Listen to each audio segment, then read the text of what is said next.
European Court of Justice Advocate General has ruled on the EU Canada agreement on the sharing of passenger information. Are you happy with the outcome? Well, they haven't ruled yet. So far it's an opinion of the Advocate General. We'll be waiting for the final opinion of the European Court of Justice.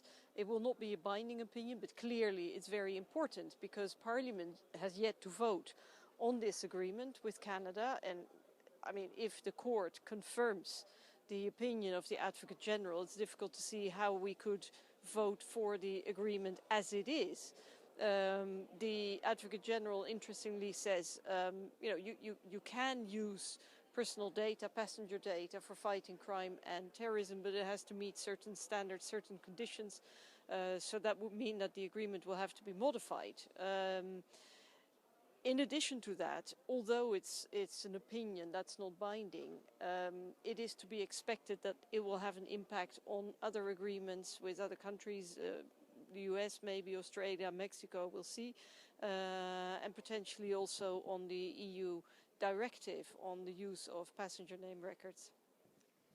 We've seen the Schrems ruling, we've seen a tougher stance taken on the Safe Harbour Agreement, now the Security Shield, Privacy Shield. Are these victories for you?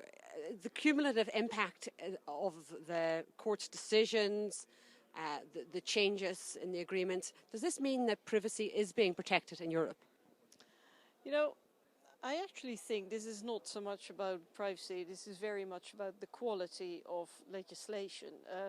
We have always been very critical of these measures that are rushed through, measures that are, they've been adopted in a very sloppy manner. It is entirely possible to fight terrorism and serious crime while respecting the rule of law and fundamental rights. And I think this is what the court is emphasizing in every single ruling, because we've had the data retention ruling, we've had the Safe Harbour ruling, now we have this opinion.